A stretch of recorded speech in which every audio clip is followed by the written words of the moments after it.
আসসালামু আলাইকুম। অন্য ধর্মে যারা আছো তাদেরকে জানাচ্ছি আন্তরিক অভিনন্দন ও শুভেচ্ছা। আজকে আমরা ২০২৫ সালের এসএসসি পরীক্ষায় দিনাজপুর বোর্ডে ১ নম্বরে যে সৃজনশীল প্রশ্নটি আসছে তার সমাধান করব ইনশাল্লাহ। তো চলো দেরি না করে শুরু করা যাক। আর আমাদের চ্যানেলে নতুন হয়ে থাকলে অন্যান্য ভিডিওগুলো দেখো, ভালো লাগলে চ্যানেলটি সাবস্ক্রাইব করো। ১ নম্বর প্রশ্নে উদ্দীপকে দেওয়া আছে A equal x belongs to Z, Z দ্বারা পূর্ণ সংখ্যা বোঝায়, অর্থাৎ আমরা জানি Z equal dot dot dot -3 -2 -1 0 1 2 3 dot dot dot, অর্থাৎ মাইনাস সংখ্যাও থাকবে, প্লাস সংখ্যাও থাকবে, আবার জিরোও থাকবে। তো এখানে বলা হয়েছে যে এক্স বিলংস টু জেড, অর্থাৎ পূর্ণ সংখ্যা -3 less than or equal x less দেন 3, অর্থাৎ পূর্ণ সংখ্যা হলো -3-র সমান অথবা বড় আর +3-র ছোট। বি ইকুয়াল দেওয়া আছে এক্স সাজ দ্যাট এক্স মৌলিক সংখ্যা এবং x less than 13। C equal 1 3 5 7। D equal 6,8। R equal দেওয়া আছে x comma y such that x belongs to A comma y belongs to A এবং ওয়াই প্লাস 1 ইকুয়াল 2x। ক নম্বর প্রশ্নে বলা হয়েছে যোগ করো 10.5 2-র উপর পৌনঃপুনিক বিন্দু প্লাস 7.25 2 এবং 5-এর উপর পৌনঃপুনিক বিন্দু। তো ক নম্বর প্রশ্নটি উদ্দীপকের সাথে সংশ্লিষ্ট নয়। তো চলো সমাধান করা যাক। পৌনঃপুনিক যুক্ত সংখ্যাগুলোকে বলা হয় আবৃত্ত দশমিক ভগ্নাংশ। এই সংখ্যাগুলোর যোগ করার জন্য প্রথমে আমাদের লিখতে হবে যে এখানে অনাবৃত্ত অংশের অঙ্ক সংখ্যা। তো এই আবৃত্ত দশমিক ভগ্নাংশর দশমিকের পরে দুইটা অংশ থাকে, একটা হলো অনাবৃত্ত অংশ আর একটা আবৃত্ত অংশ। যে অংশটার উপর পৌনঃপুনিক বিন্দু থাকে না সেই অংশটাকে বলা হয় অনাবৃত্ত অংশ, আর যে অংশটার উপর পৌনঃপুনিক বিন্দু থাকে সেটাকে বলা হয় আবৃত্ত অংশ। তো এই দুইটা সংখ্যার ক্ষেত্রে আমাদের দেখতে হবে অনাবৃত্ত অংশ কোথায় বেশি। এখানে একটা অনাবৃত্ত অংশ আর এখানে অনাবৃত্ত অংশ নেই, তাহলে বেশি হলো একটা। অনাবৃত্ত অংশের অঙ্ক সংখ্যা হবে 1। যদি এখানে অনাবৃত্ত অঙ্ক সংখ্যা 1 আরেক জায়গায় যদি দুইটা থাকতো তাহলে অনাবৃত্ত অঙ্ক সংখ্যা হতো 2। সংখ্যাগুলোর মধ্যে যেখানে সবচেয়ে বেশি অনাবৃত্ত অংশ থাকবে অনাবৃত্ত অংশের অঙ্ক সংখ্যা তত নিতে হবে। এবং আবৃত্ত অংশের অঙ্ক সংখ্যা আমাদের দেখতে হবে যে প্রথমটা কয়টার উপর পৌনঃপুনিক বিন্দু রয়েছে। একটা ডিজিটের উপর যেহেতু পৌনঃপুনিক তাহলে 1 নিতে হবে। দ্বিতীয়টার মধ্যে কয়টার উপর পৌনঃপুনিক রয়েছে, 2টার উপর, তাহলে এখানে নিতে হবে 2। তো প্রথমটার মধ্যে একটার উপর পৌনঃপুনিক, দ্বিতীয়টা হলো 2টার উপর পৌনঃপুনিক। এই সংখ্যাগুলো লসাগু আমাদের বের করতে হবে। তাহলে 1 আর 2 এর লসাগু কত? লসাগু হলো 2। তো অনাবৃত্ত আমাদের হবে 1, আবৃত্ত অংশের অঙ্ক সংখ্যা হবে 2। দশমিকের পরে আমাদের টোটাল ঘর সংখ্যা হবে 3 ঘর। এই যে অনাবৃত্ত 1 আর আবৃত্ত 2 যোগ করলে হয় 3। তাহলে এখন আমাদের লিখতে হবে 10.5 2 2-র উপর পৌনঃপুনিক বিন্দু সমান 10 পয়েন্ট, এখানে দশমিকের পর রয়েছে 2 ঘর কিন্তু আমাদের দশমিকের পর 3 ঘর বানাতে হবে, তাহলে 5 পয়েন্ট। তো যেহেতু 2-র উপর পৌনঃপুনিক বিন্দু তাহলে আমরা 2 ইচ্ছা মতো লিখতে পারবো। তো আমাদের যেহেতু 3 ঘর করতে হবে তো আরেকটা আমরা 2 নিলাম, এই যে 3 ঘর হয়ে গেল। এরপরে রয়েছে 7.25 2 আর 5-এর উপর পৌনঃপুনিক বিন্দু। তো এটাও দশমিকের পর 2 ঘর রয়েছে। 2 আর 5-এর উপর যেহেতু এটা পৌনঃপুনিক রয়েছে তাহলে এটা রিপিট হবে 25 25 25 এভাবে। তাহলে আমরা লিখতে পারি 7.25 তারপরে 25। তো 2 লিখছি, তাতে আমাদের 3 ঘর পূরণ হয়ে গেছে, এজন্য আমরা আর লিখব না। তো এখন আমাদের অনাবৃত্ত অর্থাৎ ফাঁকা থাকবে একটা আর পৌনঃপুনিক হবে 2টাতে। আবৃত্ত কত? আবৃত্ত হলো 2। আবৃত্ত যত হবে পৌনঃপুনিক ততটির উপর আমাদের দিতে হবে। নিচেরটার ক্ষেত্রেও আমাদের 1 ঘর ফাঁকা থাকবে আর 2 ঘর পৌনঃপুনিক হবে। তো এটাকে বলা হয় সদৃশ আবৃত্ত দশমিক ভগ্নাংশ। পৌনঃপুনিকের যোগ বা বিয়োগ করতে হলে আমাদের প্রথমে অবশ্যই সদৃশ আবৃত্ত ভগ্নাংশ তৈরি করতে হবে। তো যোগ করার জন্য আমাদের যে কাজটা করতে হবে এই সাইডে আমরা টান দিয়ে, তো প্রথমে দেখব যে পৌনঃপুনিক শুরু হয়েছে কোনটার উপর সেই সংখ্যাটা নিতে হবে আর তার পাশে যে ডিজিটটা থাকবে সেটা নিতে হবে। 2-র উপর পৌনঃপুনিক বিন্দু শুরু, তার পাশে আবার 2 রয়েছে, তাহলে আমরা 2 2 নিলাম। এখানে 5-এর উপর পৌনঃপুনিক শুরু হয়েছে আর তার পাশে 2 রয়েছে, তাহলে এখানে আমাদের নিতে হবে 5 2। তো পাশের এই সংখ্যা আমাদের যোগ করতে হবে, যোগ করার পর হাতে যদি থাকে তাহলে সেই হাতেটা আমাদের এই যে এই নিচের এইখানে সংখ্যাটার সাথে যোগ করে দিতে হবে। তো এখানে 2 আর 2 যোগ করলে হয় 4, 2 আর 5 যোগ করলে হয় 7। তো হাতে নাই, তাহলে আমাদের এখানে যোগ হবে না। তো এখন এই 2 আর 2 যোগ করলে কত হয় 4, 2 আর 5 যোগ করলে হয় 7, 5 আর 2 যোগ করলে হয় 7, তারপরে দশমিকের দশমিক 10 আর 7 যোগ করলে হয় 17। আর এখানে আমাদের এক ঘর ফাঁকা আর 2 ঘর কি হবে পৌনঃপুনিক। তো অ্যান্সারের ক্ষেত্রেও আমাদের এই কাজটা করতে হবে, এক ঘর ফাঁকা 2 ঘর পৌনঃপুনিক। তো এই যে আমরা যোগফল পেয়ে গেলাম, তাহলে আমাদের লিখতে হবে নির্ণেয় যোগফল সমান 17.774, 7 আর 4-এর উপর পৌনঃপুনিক বিন্দু। তো এই যে এটাই হবে আমাদের অ্যান্সার। তো আশা করি তোমরা বুঝতে পারছো। পরবর্তী প্রশ্নে যাই। খ নম্বর প্রশ্নে এখানে বলা হয়েছে বি সংযোগ সি ক্রস ডি এবং পাওয়ার অফ বি ছেদ সি নির্ণয় করো। তো উদ্দীপকে আমাদের বি ইকুয়াল দেওয়া ছিল এক্স সাজ দ্যাট এক্স মৌলিক সংখ্যা এবং এক্স লেস দেন 13, অর্থাৎ 13 এর ছোট মৌলিক সংখ্যাগুলো। আর আমরা জানি সবচেয়ে ছোট মৌলিক সংখ্যা হলো 2, 2 থেকে মৌলিক সংখ্যা শুরু এবং একমাত্র জোড় মৌলিক সংখ্যা হলো 2। এর পরের মৌলিক সংখ্যা হলো 3, তারপর হলো 5, তারপর 7, তারপর হলো 11। যেহেতু 13-র ছোট বলছে, 13-র ছোট মৌলিক সংখ্যা রয়েছে 5টি, 2 3 5 7 এবং 11। মৌলিক সংখ্যা কাকে বলে? এক অপেক্ষা বড় যেসব সংখ্যাকে এক এবং ওই সংখ্যা ব্যতীত অন্য কোনো সংখ্যা দ্বারা ভাগ করা যায় না। যেমন 2কে 1 এবং 2 ছাড়া অন্য কোনো সংখ্যা দ্বারা ভাগ করা যায় না। 3কে 1 আর 3 ছাড়া অন্য কোনো সংখ্যা দ্বারা ভাগ করা যায় না। তো বির মান আমরা পেয়ে গেলাম। সির মান দেওয়া ছিল 1 3 5 7 এবং ডি ইকুয়াল দেওয়া ছিল 6,8। তাহলে প্রথমে আমাদের বি সংযোগ সি এটা নির্ণয় করতে হবে। সংযোগ মানে একত্রে করা। তাহলে বি সেটের উপাদান হলো 2 3 5 7 11, তার সাথে সংযোগ সি সেটের উপাদান হলো 1 3 5 7। তো সংযোগ করলে আমরা সবগুলো উপাদান একত্রে করব। যদি ডাবল হয় অর্থাৎ রিপিট হয় তাহলে সেক্ষেত্রে আমরা একটা উপাদান লিখব। তো আমরা সাজিয়ে লিখব 1, এরপরে এখানে রয়েছে 2, তারপর এখানে 3 রয়েছে, এখানেও 3 রয়েছে, তো আমরা একটা 3 নিব। এরপরে 3-র পরে এখানে 5 আছে, এখানেও 5 আছে, তাহলে একটা 5 নিতে হবে। এরপর 7 দুই জায়গাতে আছে, আমরা একটা 7 নিব। তারপরে এখানে রয়েছে 11। তো বি আর সি সংযোগ করলে আমরা পাবো এই যে 1 2 3 5 7 এবং 11।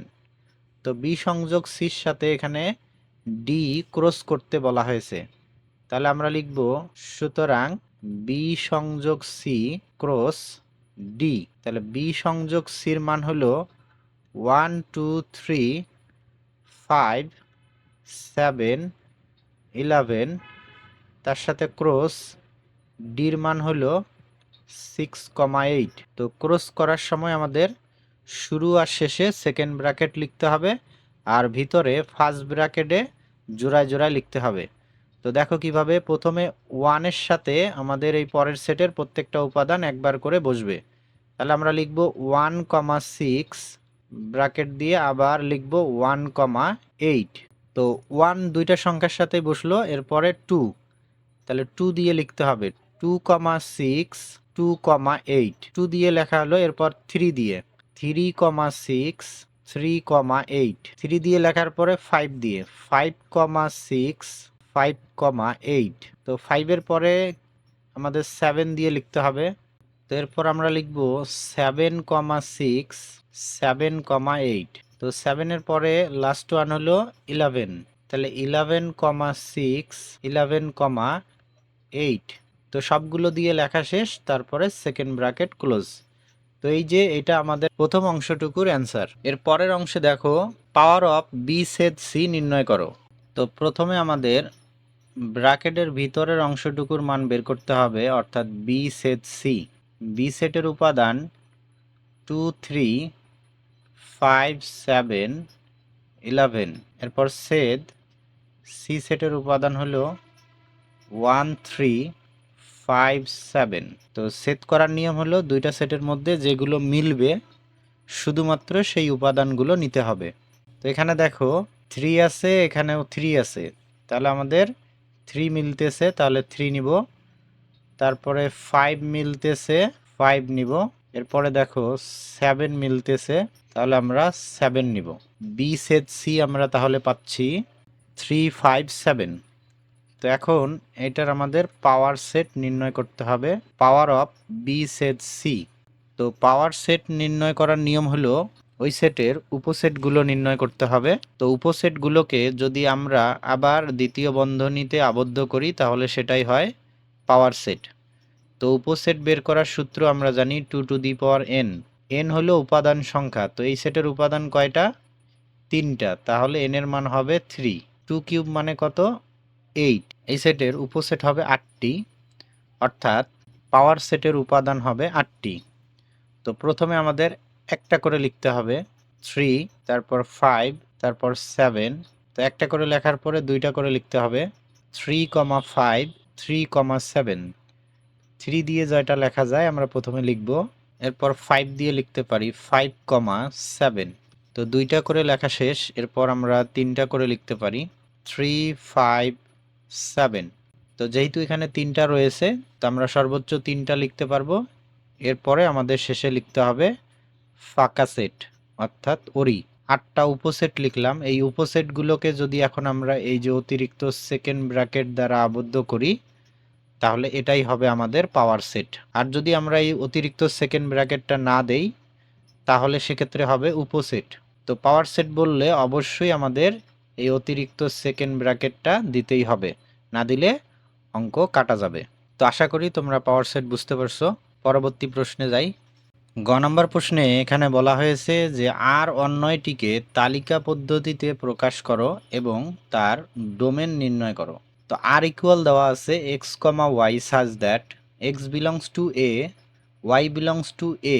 অর্থাৎ এই এক্স এর উপাদানগুলো এ সেটে থাকবে, ওয়াই এর উপাদানগুলো এ সেটে থাকবে, এবং y প্লাস 1 ইকুয়াল 2x। যেখানে আমাদের a ইকুয়াল দেওয়া ছিল x belongs to z such that -3 less than or equal x less than 3। অর্থাৎ এ সেটের উপাদানগুলো পূর্ণ সংখ্যার মধ্যে বিদ্যমান -3 বা তার বড় +3 ছোট। তাহলে আমরা লিখতে পারি -3, তার বড় হলো -2, তার বড় হলো -1, তার চেয়ে বড় হলো 0, তার চেয়ে বড় 1, তার চেয়ে বড় 2। যেহেতু 3 ছোট বলছে তাহলে আমরা 3 নিতে পারবো না। তো এই যে এ সেটের উপাদান হলো -3, -2, -1, 0, 1, 2। তো এখন আমরা আর অন্যটিকে তালিকা পদ্ধতিতে প্রকাশ করব। তো প্রথমে আমরা লিখব আর এর বর্ণিত শর্ত হতে পাই। এখানে এবং দিয়ে যে শর্তটুকু দেওয়া থাকবে আমাদের সেইটুকু লিখতে হবে y প্লাস 1 ইকুয়াল হলো 2x। তো এরপর আমরা শুধুমাত্র ওয়াইটাকে বামে রেখে বাকি সবগুলো ডান দিক নিয়ে যাব। তো প্লাস 1টা ডান দিকে গেলে হবে -1, অর্থাৎ আমরা পাচ্ছি y is equal to 2x minus 1। এরপর আমাদের লিখতে হবে এখন প্রত্যেক, এই যে এখানে প্রথম যে অংশটা দেওয়া থাকবে x belongs to a, x belongs to a এর জন্য আমরা এই y এর মান নির্ণয় করব। y এর মান নির্ণয় করি। তো এরপর আমাদের একটা বক্স করতে হবে। তো উপরে এখানে হবে x, নিচে হবে y। বলছে যে এর মানগুলো হবে x এর মান। তো এর মান যেহেতু এখানে আমরা পাইলাম হলো টোটাল 6টা, তাহলে এখানে বক্স করতে হবে 6টা, 2 3 4 5 6। তো x এর মান আমাদের বসাতে হবে এ সেটের যে উপাদানগুলো রয়েছে সেগুলো -3, -2, -1, 0, 1, 2। x এর এই মানগুলো কোথায় বসাবো? এই যে এই সমীকরণে বসিয়ে আমরা ওয়াই এর মান নির্ণয় করব। তো প্রথমে আমরা যদি এক্স এর মান -3 বসাই, তো এখানে রয়েছে 2x - 1। তো এক্স এর জায়গায় যদি আমরা -3 বসাই, ওয়াই এর মান তাহলে কি পাবো?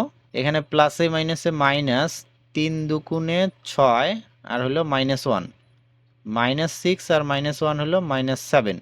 অর্থাৎ যদি আমরা এখানে এক্স এর মান -3 বসাই, তাহলে ওয়াই এর মান পাবো -7।